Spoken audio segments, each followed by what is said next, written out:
What's going on, everyone? Ronan here, and welcome back to the channel. We got a huge part today because this is the season finale of my 1K special that I started back in 2021. What if Ash and Paul traveled to Unova? But before we get into that, I'm gonna need you guys to take a look at this analytical stat bar right here. You already know the drill. Hit the like button, hit the subscribe button, turn on notifications, and don't forget to drop a comment to help feed the algorithm. But with all that being said, all the questions today will be answered. All of the mysteries will be unlocked, and the future for our heroes will be decided by the end of this. But without further ado, let's get into What If Ash and Paul Traveled to Unova, Season 2, the series finale. I hope you enjoy.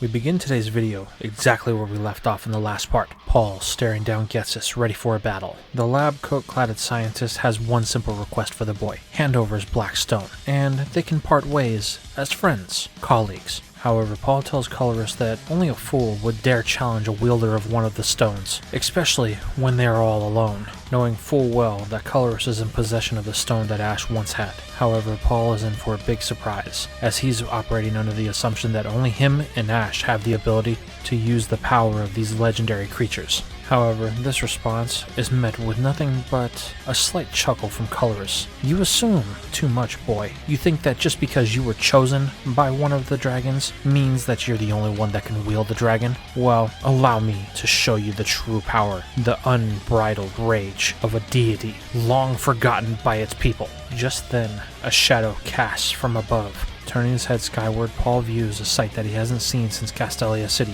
the freight that hovered above during Ash's battle with Giovanni. It's at this moment Paul can feel it. Zekrom's stone is resonating with something. It's pulsating like it never has before. The boy can feel it. Its emotions are going haywire. A mixture of rage and fear is consuming Paul. Whatever's coming, it can't be good. However, Paul has to be the one to take control of the situation, pushing Zekrom's feelings away from his own, so that way its feelings are not clouding his judgment. Now, you insolent boy, witness the creature that is the path to Unova's salvation, Culver's yells as he is joined by another, a man that is clad in a black coat with a cane. Next to the man stands what looks like Ash's crocodile. Knowing things are about to get heavy, Paul chooses not to waste any time or let them get the upper hand on him, sending in both Electivire and Embor. The Oni and the Battle Pig hit the field, ready to take action at a moment's notice. This is where the man with the cane speaks. I like your style, boy. Wasting no time, getting right down to business. I can admire that. So in the spirit of business, I'll give you one final chance. Hand over the black orb, and we will part ways as friends. However, Paul will not fall for this trick. He knows just by the way Zekrom is reacting, he cannot let the black orb fall into the hands of these two. However, he may not have a choice, as Getsus decides to retract his offer due to Paul's silence, telling him that he's going to take it by force. Now, Colorus, release the pride of Team Plasma. At this command, Colorus releases a crate that falls from the low-hovering ship. This slams into the ground with the weight of a couple tons. As the quake of the container hitting the ground reverberates, the orb of Zekrom begins to pulsate erratically, signaling that there is some sort of danger coming. However, Paul has little time to think about this, as Getsus commands the doors to be opened. With the push of a button on the console in front of Colrus, the ice on the door begins to crack as the massive hinge swings open, slamming into the ground, revealing a set of glowing orange eyes deep into the darkness. Come forth, my great beast. Unleash your fury upon the opponents before us. As Getsus gives this command, Paul can feel a chill run up his spine, followed by a blazing heat run down it.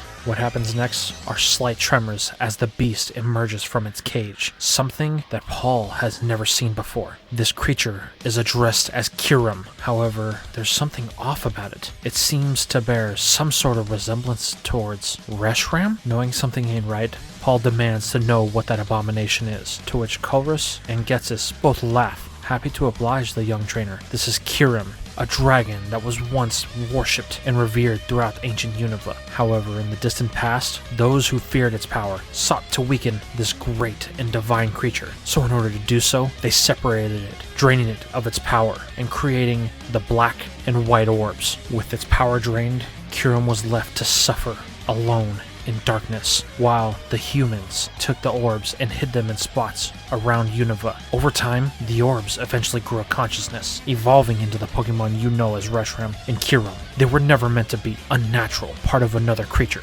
Kyurem has never forgotten its true power, and legend tells that if one human would ever dare to bring its power together again, the dragon would award it with absolute loyalty. As you can see, we've already started the bonding process with the White Stone. The only piece that's left is Zekrom. Once we have that, then we can restore Kyurem to its true form, and finally bring peace and order under one ruler throughout the region of Unova. Pulling out the stone, Paul can feel it pulsating in his hand. That's not going to happen, he says, as he activates the transformation with Electivire. Taking the transformation of ideals, Electivire surges with electricity as it charges Kyurem, with Enbor at its side to engage and finally win its independence and freedom from this oppressor, this dragon that wishes to capture it, ending its free will as it did to Reshiram. However, Ghetsis just laughs at this pitiful resistance, commanding a fusion flare that, since now Electivire is within range, is amplified by the presence of Kyurem and Zekrom being so close. This is enough to cause a spiral of electricity and fire to shoot up in the air, as the amplified Oni retaliates with a Bolt Strike, and Hembor uses its most powerful Heat Crash. Back at the stadium, Ash is standing outside looking for Paul. It's here that he can see off in the distance the spiral of fire and electricity that is towering into the air. Ash has a bad feeling about this, and this is reverberated with Pikachu and then Infernape when it pops out of its ball. The Fire Monkey signals to Ash, so you still have a connection with Reshiram, do you? And it's there, isn't it? Infernape confirms this by taking off into the forest, with Ash and Pikachu in tow. However, our young hero isn't the only one that spots this, as Iris and N have also noticed the burst of energy off in the distance. While N was with Ash up until his match, Iris still thinks that Ash is missing, so this could be where she finds him. So she sends out Dragonite so that way she can get to that point of origin as quickly as possible. This just leaves N. Unfortunately, with him being so sensitive to both the white and black stones, he knows exactly what this is. However, he is much farther away than everybody else, still back at the stadium. With no real means of transportation, N takes off running in the direction, hoping that he can make it there in time to make a difference. Over with Paul, the battle is getting intense. While Embor is powerful in its own right due to the tutelage under Paul, it pales in comparison to the might of this legendary beast, falling quick to the fusion flare, leaving only Electivire to battle Kyurem by himself. What follows next is a barrage of fusion bolts, brick breaks, and bolt strikes, as Paul commands Electivire to do whatever it can to end this beast. However, Kyurem is just trading blows with Electivire, and for some reason, it seems like with each exchange, the Oni is weakening from the blows. This is when Paul recalls something that Ash told him about the battle that he had with this thing. He said the cold of Kyurem, it's like it pulls the power out of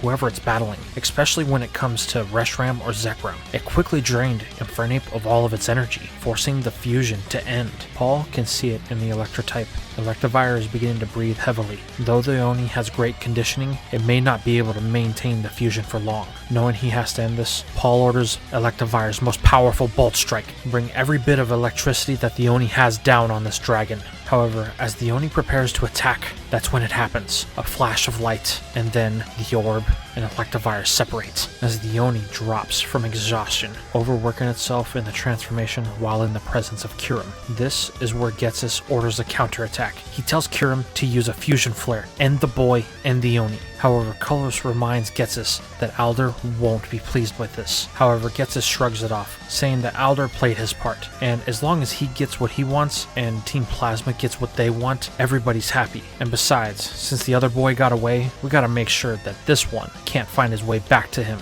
Kyurem then begins to charge its final fusion flare, as its sole target is Paul. The boy is frozen in fear. For whatever reason, he cannot move. His legs simply won't carry him to safety. He can't even talk, screaming for Electivire to help. As the fusion flare reaches critical mass, something happens. Inside Paul's pocket, something's resonating with the fusion flare. This snaps Paul out of his madness as he reaches into his pocket to pull out the last remaining shard of the reveal glass. As it pulsates in Paul's hand, something happens to Kyurem. It begins to lose power, like it's weakening somehow. Then, the fusion flare just dissipates without ever being fired. Suddenly, the dragon begins to cry like it's in pain. No, there's something else. There's two different cries. One of Reshiram and the other of Kyurem. It's It's like this mirror is causing it to separate. Realizing something is wrong with their great beast, Colorus urges Getsus to recall it. They need to get back to the lab. Something has gone wrong with the bonding process. It hasn't fully taken yet. It's here that Getsus orders Crocodile to grab the black orb. At least they'll be able to get it so that way they can fully merge the dragon. However, at first, the sand croc doesn't move as they urge Kyurem back into its containment unit. Turning around, Colorus asks if the croc is deaf. He gave it an order. Now obtain the black orb. Reluctantly, the croc tunnels down, surfacing just to the side of the black orb, reaching out for it. Just as it begins to connect with its jaws, a flare blitz comes emerging from the trees as Infernape slams into the desert croc, knocking it back to the feet of Getsus. There stands Ash and Pikachu, with Infernape and its blaze activated. They won't let Getsus get another stone. Realizing that things are not going their way and they have much bigger problems with how Kyurem is acting, Getsus tells them that they will be back for the Black Stone as the plasma flare takes off into the sky, leaving Ash, Paul, Electivire, and Infernape standing there, watching them disappear from sight. Turning, Ash asks Paul if he's okay. However, this is met with silence as both he and Electivire collapse from the strain of the situation, just as Iris and N both arrive to provide whatever assistance they can. Paul can hear the muffled voices of his friends as he slowly fades into darkness. What follows is a mass expansive void of nothing. Paul is alone in this darkness, but it's not unfamiliar to him. He's been here before. This is the same place he found himself when he had that dream when he was outside of Reversal Mountain. This is confirmed when Paul hears a brief cry in the distance, a low echoing of Zekrom. Then, in a flash, Paul finds himself levitating above an ancient battlefield. A war has been waged for what looks like a millennia, and at the center of it is a creature that Paul has never seen before, a dragon of some sort. This beast is savage, attacking anything that moves within sight of it. However, somehow, it feels familiar to Paul, like Zekrom is part of this beast. Paul can do nothing but watch as the people run in fear of this great creature, retreating to the sea. Then things go black once more. Now Paul finds himself levitating above an ancient metropolis. However, this is no strange place to him. He's been here before. This is the site that he fought Giovanni at, and the three Therian forms of the forces of nature. It's here that he notices something.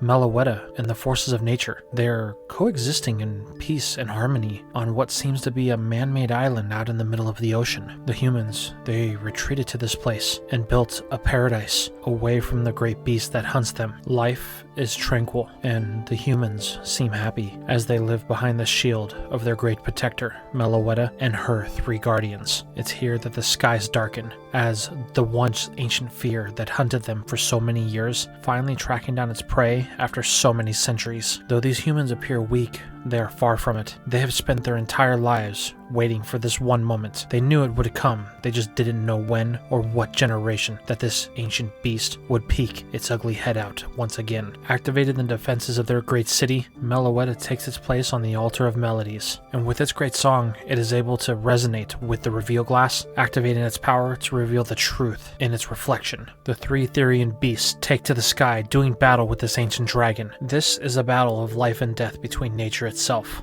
And as this great beast draws out all of its power to deliver the final blow, the humans activate their final weapon. As Meloetta begins to sing more passionately, it is able to resonate with the reveal glass once more, unlocking its full potential as the reflection of the beast is shown in the mirror. In a flash, the battle is over, and the beast is no more. Where it once stood, now lay three separate stones, the three dragons of virtue.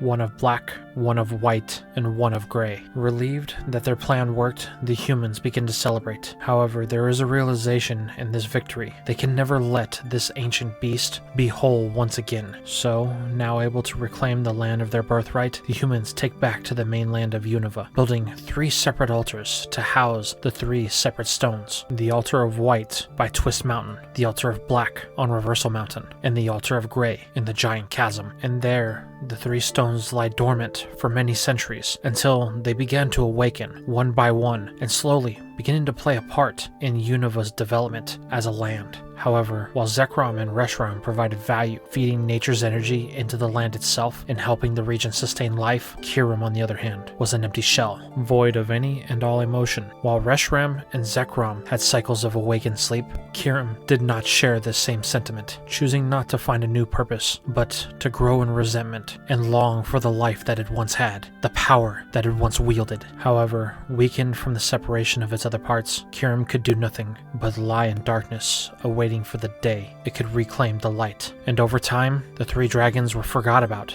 at least in their original form, only for Zekrom and Reshiram to be the ones that were revered by the citizens of Unova. Unfortunately, the victory against the great beast came at a cost, because the one thing that man always seeks is power, and the island city was the most powerful thing in all of the region, drawing the ire of many invading armies. However, none of them had the same power that the mighty city had at its disposal. Unfortunately, absolute power eventually corrupts absolutely, and this is what happened when Meloetta was forced to sink the island because its own people wanted more than what they needed, and the legendary knew that it could not allow this destruction to continue. And then unfortunately, without Meloetta to guide the forces of nature on the right path, they were left to their own devices, rampaging throughout Unova, and that's how they ended up becoming trapped on Meloetta Island. This triggers a brief roar from Zekrom, with the vision fading as Paul awakens in the Pokemon Center. Around him sits Ash and Iris, worried about the young boy. Ash is the first to speak, asking Paul if he's alright. However, Paul just gets straight to business, telling Ash that he knows exactly what they need. They need Landorus, Thundurus, and Tornadus, and they have to find Meloetta. Wait, slow down there, Paul. You're not making any sense, and says, "You guys don't understand. Zekrom, it showed me an ancient battle. I understand now how we have to deal with this problem, and it involves this." Paul then reaches into his pocket and pulls out the last remaining shard of the reveal glass. Meloetta and the Therian beasts, they're all one and the same. They feed off each other like a symbiosis. When they're separated, that's why Landorus, Thundurus, and Tornadus rampage, because they don't have the guidance of their leader. This is where Ash asks the obvious question: who's Meloetta, and what does it have to do with the three forces of nature? This is where Iris goes on to explain the events of what happened in Undella Town after Paul had gotten his 7th badge. He explains that they ended up on an ancient city that was raised from the sea floor. Meloetta is a super powerful Pokemon that has the ability to control the forces of nature of Unova. That's right, Paul says, and that's why they were rampaging on Melos Island. When they were freed, they were angered because they didn't have the one person that was supposed to be there to guide them, and they were left like that for many centuries. That's how they ended up on Melos Island and were sealed in the first place. Okay, so we have to find this Meloetta, and says, "Do you have any idea where to look?" However, Iris and En both shake their heads. With the events of what happened back on the island city now behind them, they lost track of the musical legendary, and they don't know where it could have gone. So if we can't find it, then what are we supposed to do? That's the problem, Paul says. Team Plasma is going to be back, and that beast that they have, that Kyurem White that seems to be a fusion of both Zekrom and Reshiram, will be more powerful. I think the only reason why it stopped was because of this, the reveal glass. Somehow it has the ability to reflect one's true self. It will force one to revert to its true form if it's exposed to the glass long enough. However, it'll only work when it's in resonance with Meloetta. Great, Iris says. So we have a plan, but no way to execute it. That's just great. So what do we do now? Nothing, Paul says. We do nothing. We have to wait for Team Plasma to strike again. And as far as Meloetta is concerned, we really can't do anything unless it decides to appear. So we just go on about lives as if everything is normal. This then leads Paul to ask where they are in the tournament. Ash informs him that he was able to close out his last battle, and he won. They're going to be starting the top 8 tomorrow, and the first person up is going to be Ash against this kid named Cameron. Paul smiles, telling Ash to be careful around that kid. He reminds Paul of Ash, able to pull something out of his hat at any moment. He's got great potential, if he can realize that is. If that's the case, then Ash is going to have to prepare. He used a lot of his Pokemon today to avoid the battle with Team Plasma, and some of them, like Infernape and Pikachu, both took some damage in the altercation. So he might need to make a few changes to make sure he's ready for this kid who has a great potential just like himself. Ash then runs off to the Pokemon transfer area, so that way he can call Professor Oak. He's got a game to win tomorrow. This just leaves Paul alone with his thoughts for the moment, as he replays the dream that he had again and again in his head, looking for anything that he may have missed. Now we fade to the next day as Ash is in the midst of his top 8 battle with the boy Cameron, the one that Paul says reminds him of Ash. Things aren't looking so good for Ash. He is now 3 Pokemon deep, having lost Boldore, Snivy, and Unpheasant to Cameron's ace Pokemon, the seemingly invincible pseudo-legendary of the Unova region, Hydreigon. This dark dragon type has proven to be formidable for Ash, and he only has 3 Pokemon left in order to try and take it out. Then he has to deal with Cameron's other Pokemon, having only been able to topple his Ferrothorn and Samurott. However, Ash isn't one to let this sit. Holding a Pokeball in his hand, he knows that this is the best chance he has on his team to take this dragon out and swing things in his favor. With the start of the second half of this battle, Ash declares, "Excelgor, I choose you!" The bug type emerges from its ball, awaiting the orders of its trainer. Cameron, on the other hand, is feeling a little bit overconfident, as his Hydreigon has managed to take out 3 of Ash's Pokemon. As far as he's concerned, Excelgor is just number 4, and it's going to be over just as quick as the last 3 were. Wanting to prove this, the budding young trainer orders his Hydreigon to use a double hit. However, it is quickly revealed why Ash feels confident that Excelgor is going to be the one to swing things in his favor when he calls for a substitute. Suddenly, what looks like a husk of Excelgor appears where the Mon once stood, and it takes the double hit. However, the attack wasn't strong enough to break the substitute, and Excelgor is left to its own devices, vanishing around the battlefield, as Hydreigon is solely focused on this distraction in front of it. Ash has one thing in mind here. He aims to capitalize on the damage that Snivy had caused with its Leaf Storm, which Excelgor has the perfect move to do so as he calls for a Bug Buzz. Suddenly, an ultrasonic vibration can feel reverberating through the area. It's at this point that 2 things happen. Hydreigon, because its attention is divided, is left susceptible to the attack full on due to not being able to guard itself. And secondary, because it has 3 separate heads, each head is attacked simultaneously, causing it to thrash about in pain. As Excelgor ramps up the vibrations to increase the frequency of this attack, Cameron tries to give an order to have his dragon calm down. However, because of the frequency of the waves that are being generated by Excelgor, his dragon is unable to hear him as it fires off dragon pulses, randomly striking throughout the battlefield. This gives Ash the opening needed to finally bring this abomination down, as he calls for Excelgor to use a move that is high risk but high reward. Double Edge. Appearing from the shadows, Excelgor slams itself right into Hydreigon, knocking the beast into the ground and bringing this battle to an end. Smiling, Ash tells his bug, "Good job."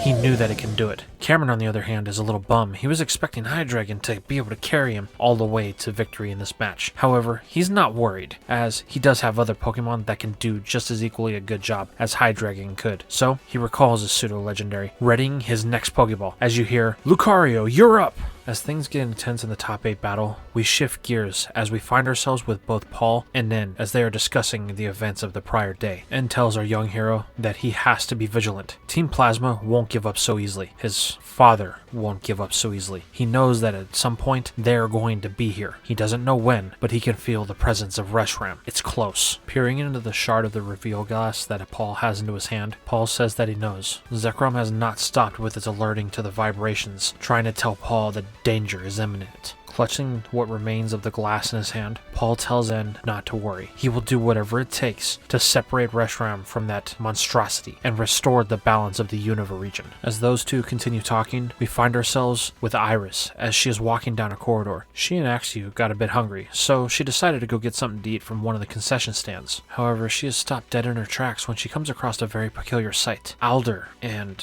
Trip, they are talking, and it seems to be a conversation that is heated. Well, at least on Alder's side. Being the nosy kid that she is, Iris creeps in so she can eavesdrop on the conversation. However, the one that she finds isn't one that she was expecting. She can hear Alder berating Trip for all of the things that he has done. How could his performance have fallen this much since the Junior World Tournament? All the plans that Alder has laid in place over the last year to make him look good, and for nothing, Trip is becoming an embarrassment to the champion, all because of his loss to Paul. At the rate that you're going, Trip, you're gonna risk everything, and then everything I set in motion, all of the things that you were supposed to accomplish, for nothing. You were supposed to be the new champion. You were supposed to be the one that the people chose. You were supposed to be the new chosen hero of Unova, and at every turn, I tried to help you, manipulating things behind the scenes, getting Team Rocket to come to Unova, getting Team Plasma to find the white and black stones, giving them the location of Kyurem, so that way when the final confrontation came in the stage where everyone in the region would see, you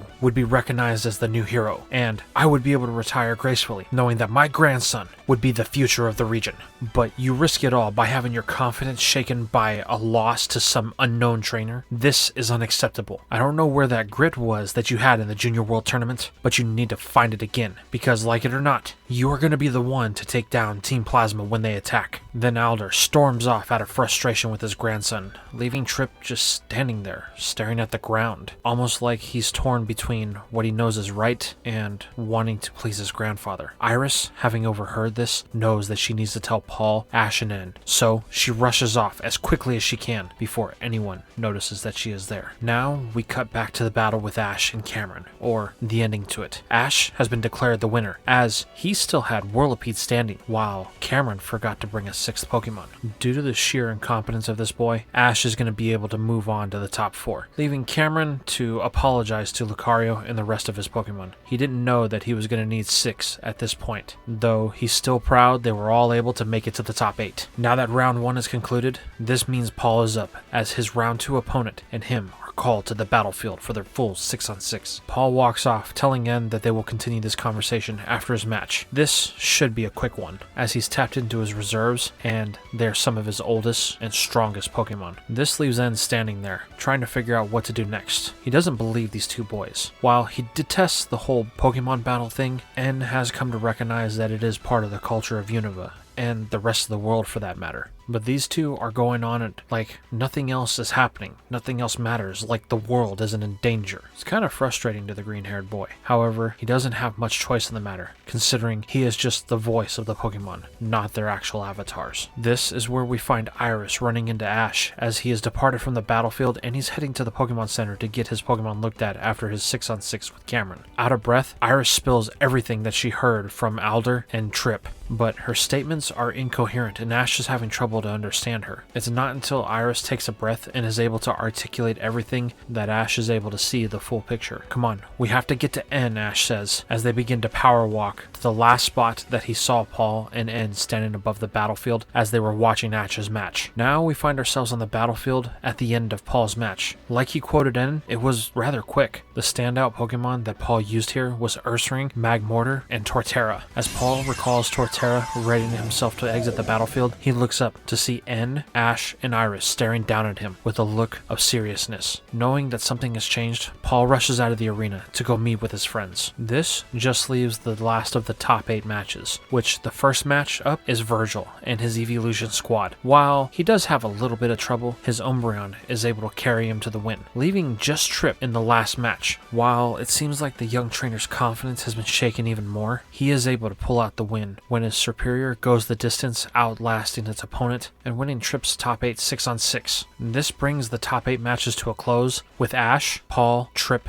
and Virgil all in the top 4. As the 4 contestants stare at the monitor above the battlefield, the pairings are quickly revealed, as in the first match of the top 4 will be Virgil versus Trip, while in the second match will be the rematch from the Sinnoh League, Ash versus Paul. Meanwhile, Alder is staring at the board, thinking it's finally time for Team Plasma to make their appearance. Later that night, the group is at the Pokemon Center when they get a chance to actually talk with Virgil for the first time. Come to find out, his specialty is the evolutions, and because they have all different typing, he is able to really switch up his battle style to whatever he needs to meet the situation. Ash says that if it ends up being those two in the finals, then they're gonna have a lot of fun, as he's never had a chance to battle a full team of evolutions, but also comments that it's if he can get past Paul first. After all, Paul is probably the strongest trainer that Ash knows. This causes Virgil to cackle a little bit, saying he would look forward to the chance to battle either one of them. However, he's got to get past his top 4 opponent first. This is where Paul chimes in with his normal serious tone, telling Virgil that while Trip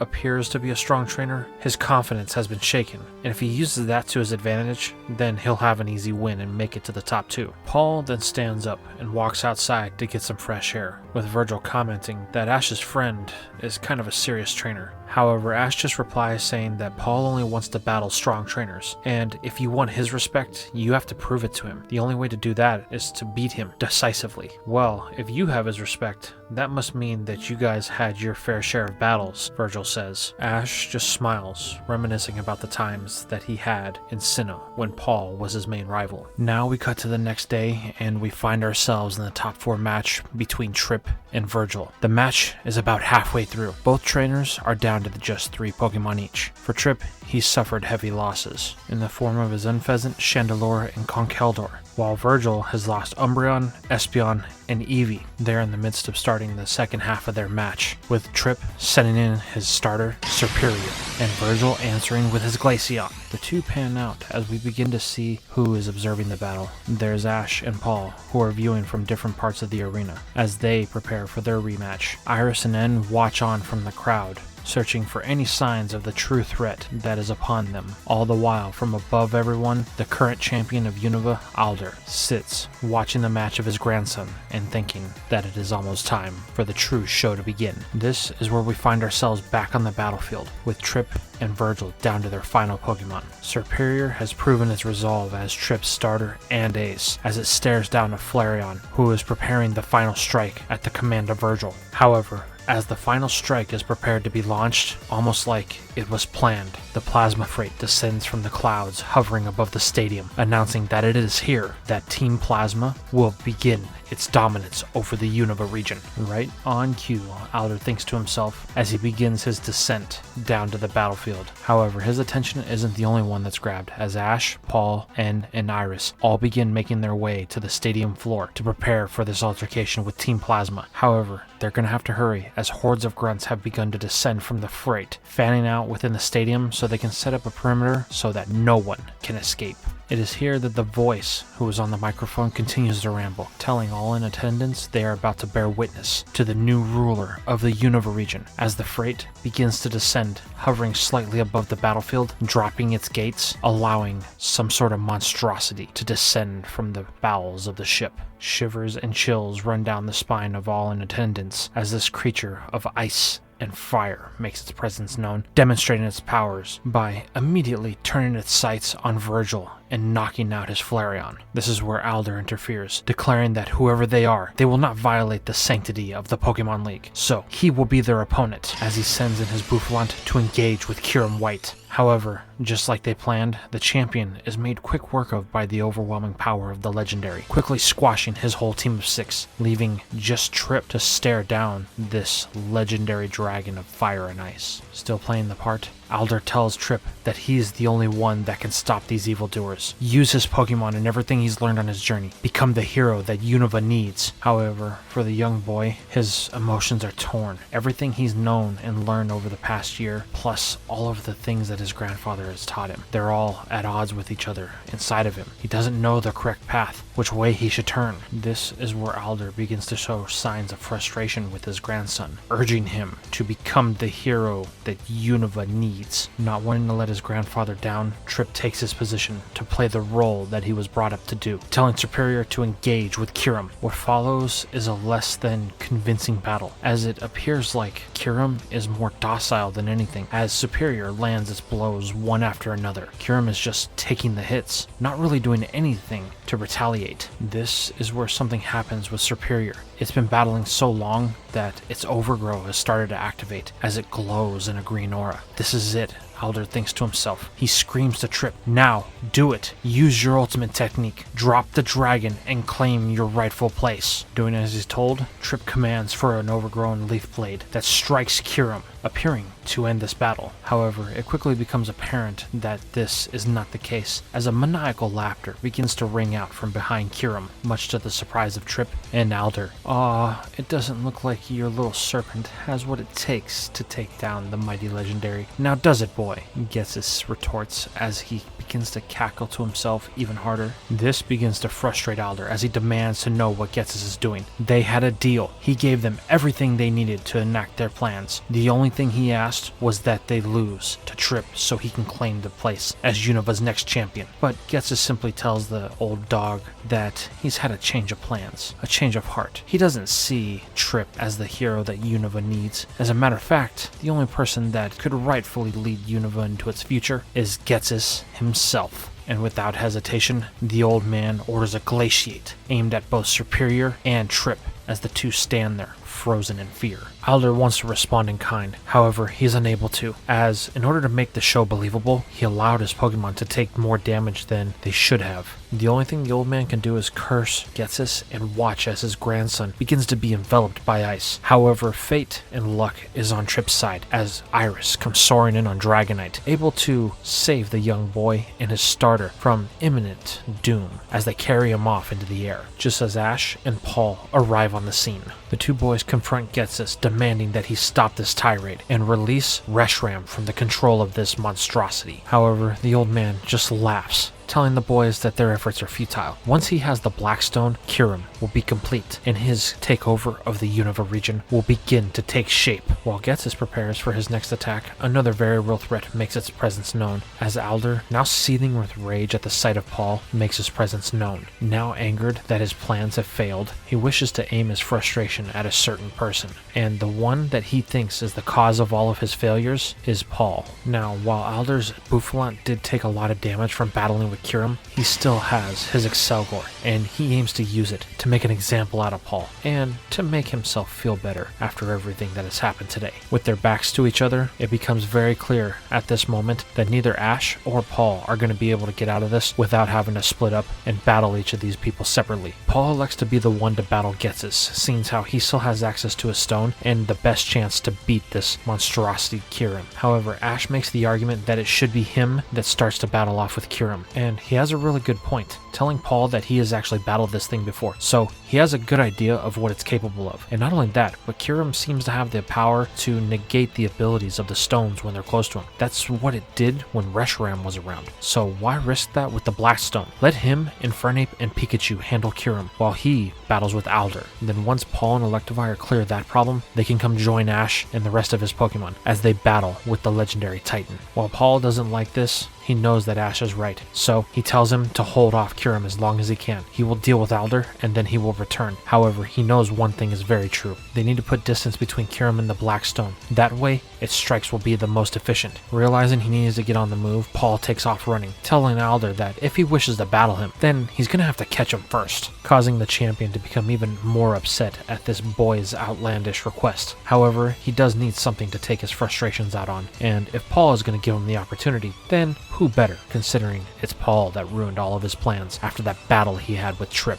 making him question himself. As Paul runs off, the last thing he sees is Infernape and Pikachu with Ash engaging in a battle with Kyurem, trying to recapture the White Stone. The boy quickly finds himself on the outskirts of the stadium, with Alder barreling down on him with Excelgor. While Paul thinks that there should be a little bit more distance, he knows that he's running out of time, and he needs to get this battle over as quickly as possible. So without hesitation, he sends in Electivire to absorb an energy ball that comes in from the bug type that seemed to have a little bit of malice put behind the attack. So, you really mean business, don't you, old man? However, Alder just tells Paul to be quiet. This is all his fault. Everything is falling apart because he had to get involved. Paul just tells Alder that he doesn't know what he's talking about, as he orders Electivire to counter with a wild charge to crash into the bug type. However, this is a champion level Pokemon, and it's not going to go down that easy as the two lock and grips once again at an even stalemate. You truly have no idea what this is about, Alder asks. Well, let me tell you, boy. There's one thing that's important to a man in this world, and that is legacy. The one you leave behind. The family that you create. Trip is supposed to be that for me, so that way our family, no, I, will always be remembered. I spent years training the boy, preparing for the day he would become a Pokemon trainer, and then the day that he set out, before he went to go get his first Pokemon, I made it very clear that he was supposed to find a path that would get him him to the Pokemon League and give him the ability to earn the championship. I had already set everything in motion. By that time, that fool Getsus was well on the path to collecting the stones. However, then you two arrived in Unova and screwed everything up.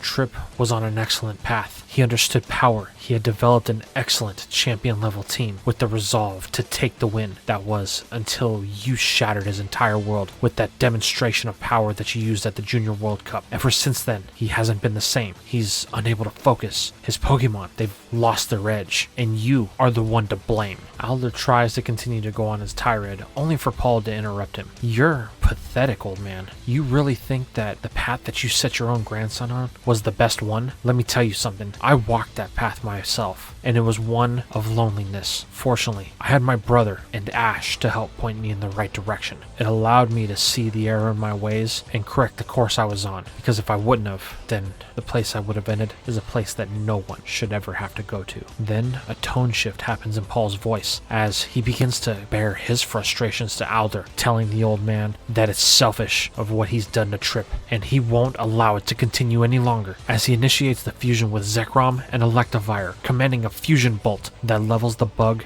in one move. This catches Alder off guard. He was expecting Excelgor to last a little bit longer. However, don't worry, he has other Pokemon with him. But as he reaches for his ball, it's stopped by Paul. You're pathetic, old man, blaming others for your shortcomings. Let's face it, you haven't been a champion in a long time. The only thing that's champion about you is that of the title. You barely beat me last time, and you and I both know it. You know that your time is coming to an end, and you were hoping that you could cement your own legacy, like the other champions of this world, Cynthia of the Sinnoh region, or Steven of the Hoenn region. No one will remember you, except as a footnote in the path that you carved. Look at this. You think anybody's gonna remember you after this? Kyurem is attacking because of you, but nobody's gonna talk about you being the one to save Unova, or even you being the one to cause this destruction. They're just going to talk about the day that that dragon was stopped, and the people that are going to be mentioned is not you nor your grandson. It'll be me and Ash, because we were the ones who were charged by Zekrom and Reshiram to make sure Kyurem is stopped. Alder then freezes in place as Electivire and Paul walk off, Paul's words seemingly doing more damage than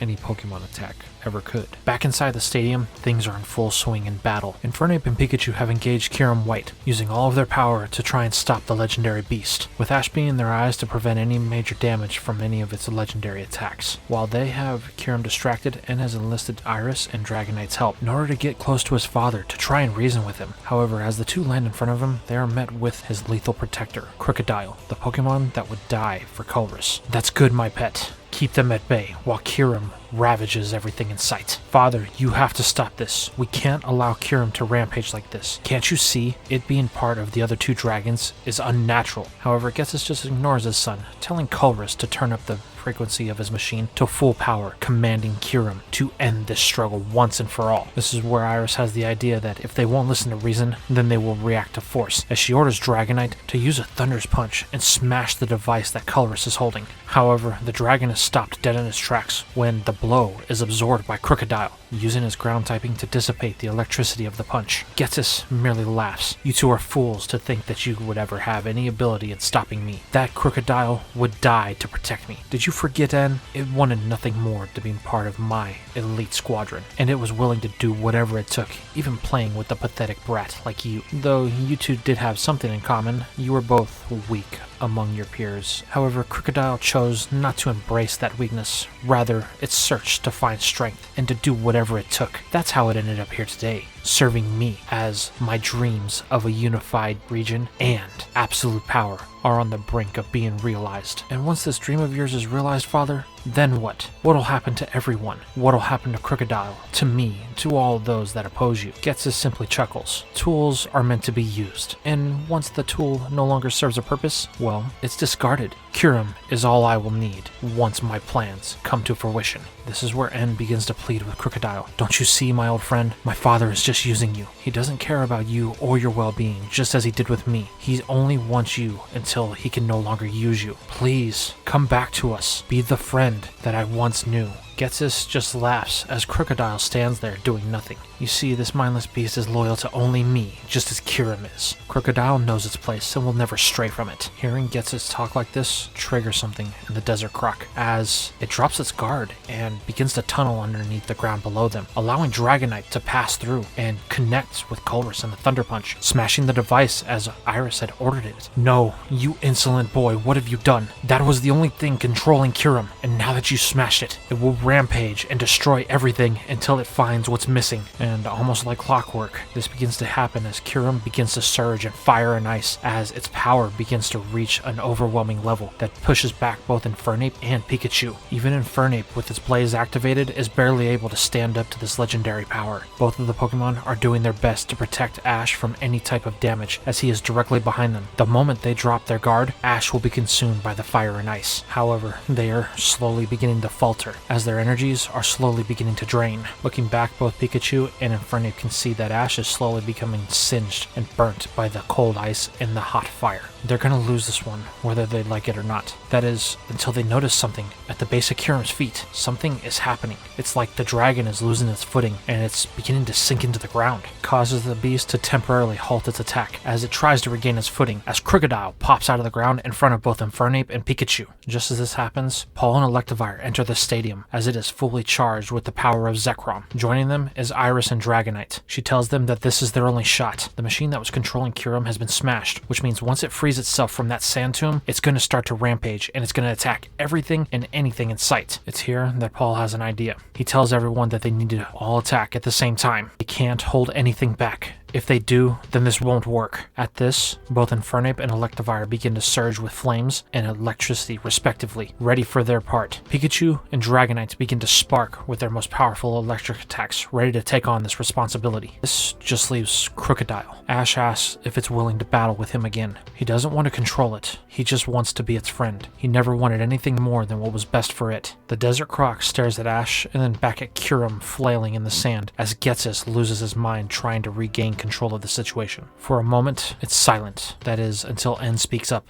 Please, my friend, we need your help. If anyone holds anything back, we will not be able to succeed. Turning, Crocodile takes a stance facing Kyurem, ready in a stone edge as they begin to circulate around its body. As everyone prepares to attack, Paul pulls out the last remaining piece of the reveal glass. He can feel it echoing, resonating with what's about to happen. In one final moment, all the trainers order their most powerful attacks to be aimed at Kyurem. And as everything is fired, both Ash and Paul fade to a blackscape as they can hear the roars of both Zekrom and Reshiram. It's like the two dragons are trying to tell them something. This won't work. It's not going to be what's needed to bring Kyurem to peace. However, they are quickly thrusted back into the midst of the battle as all of the attacks subside, and from the smoke, a white stone rolls out to the feet of Ash. Reshiram, he yells, "You're back!" However, it's not the only one, as Kyurem still stands ready to battle in its primary form. Looking to Infernape, Ash asks if the fire starter is ready for one final battle as he holds up the white stone. However, Paul tells him to stop. That's not the path. A battle won't stop this. We have to bring Kyurem peace. Well, how do you suggest we do that? Ash responds. Turning, Paul tells Electivire to end the fusion as the black orb separates from the Oni. Picking up the orb from the ground,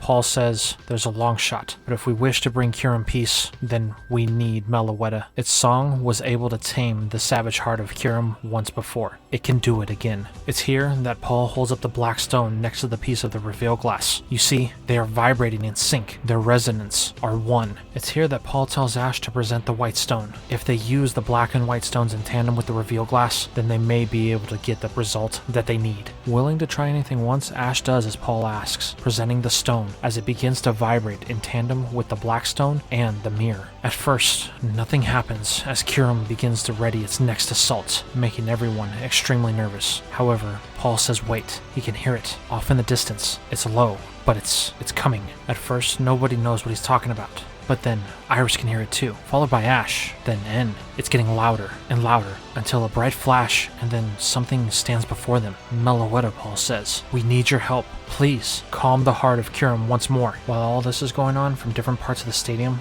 both Alder and Trip are watching what's happening. Trip is in amazement at what's going on between the two, while Alder is loathing the fact that Ash and Paul are the ones that are being able to stop Kyurem. This forces Alder to take off. as the embarrassment of what he has done is too much for the old man to handle. This leaves Trip to watch as Meloetta begins to sing her song, soothing Kyurem in one fell swoop. And then it happens. 3 lights appear from the sky as the legendary forces of nature Unova, Landorus, Thunderous, and Tornadus are summoned to this place. However, this interaction is far different than the last couple of interactions that Ash, Paul, and Iris have had with these things. They are calm as Meloetta sings their song. As they are the guardian of the mythical Pokemon, they begin to transform as their Therians are unlocked. What happens next is a sight that no one in the modern era has ever seen. The 3 forces of nature take their positions, creating a triangle around Kyurem, and then Meloetta begins to sing its song at a more intense pace that seems to soothe Kyurem. Then a bright light envelops the area as Meloetta and the forces of nature vanish from the sight of everyone in attendance. Once everyone's vision is able to come back, the only thing they see is Trip standing there. And then, out of nowhere, from the sky, something falls, landing at the feet of the trainer. That's the gray stone. Kyurem stone, Paul says. Trip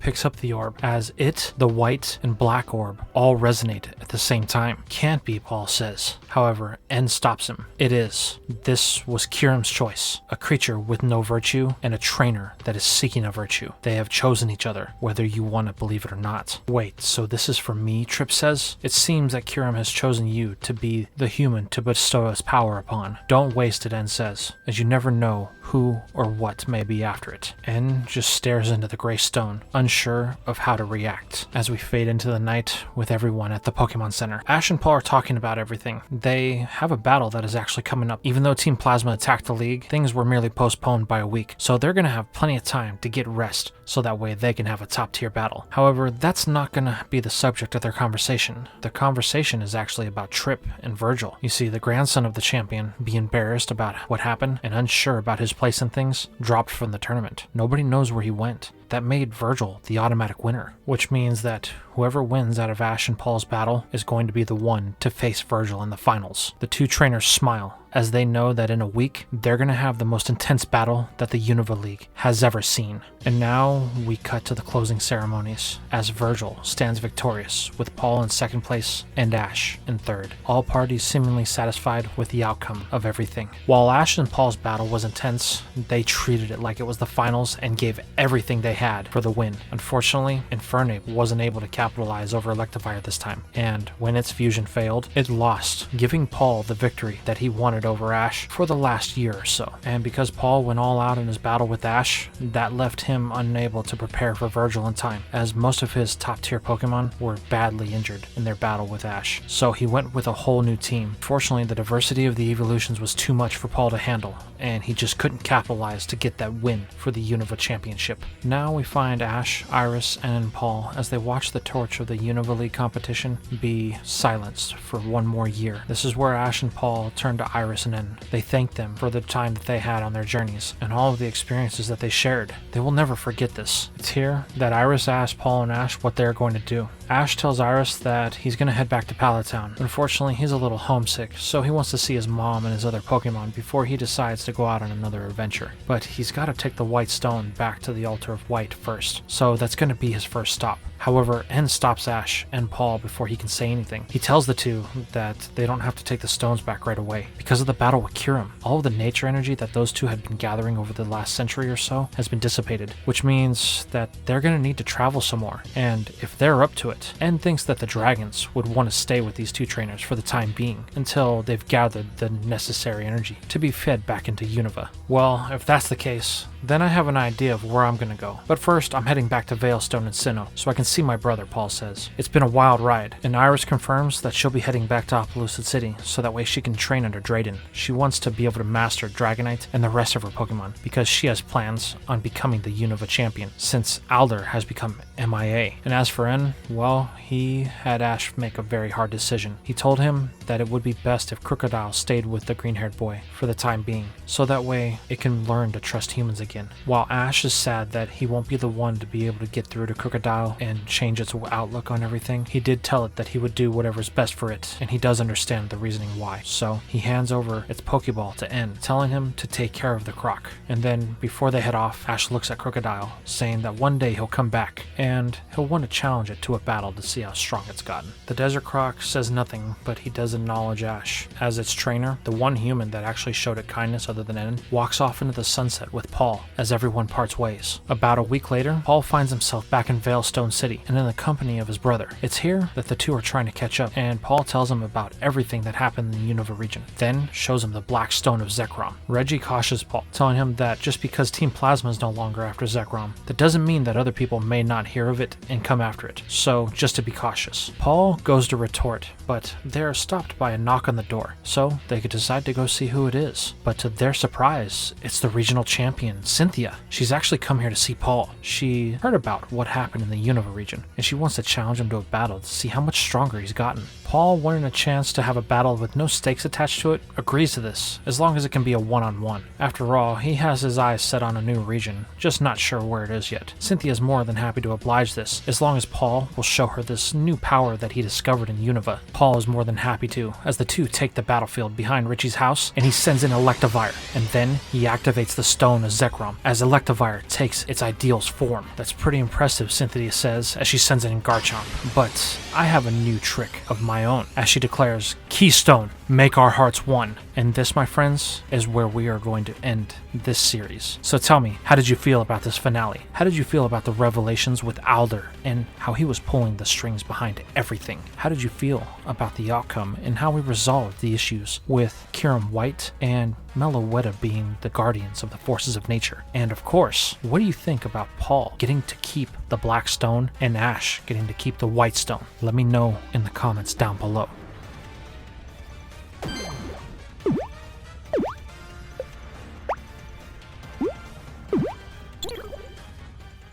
And that's all we had for today's video. I really appreciate you guys stopping by to watch all the way to the end, and I just wanted to say thank you for that. If you guys really enjoy my content, consider following me on some of my other platforms like Discord, where you can get to know other people who are interested in what ifs, or on Twitter, where I post sometimes behind the scenes updates. Or if you want to help the channel grow a little bit extra, why don't you consider donating like the people right here have, as whatever you could offer could help us get to a larger audience by helping us get new videos done, or some of the projects that or custom art is getting kind of expensive. So we want to make sure that we have the funds to do that. But with all that being said, I really hope you guys enjoyed everything, and I will see you in the next video.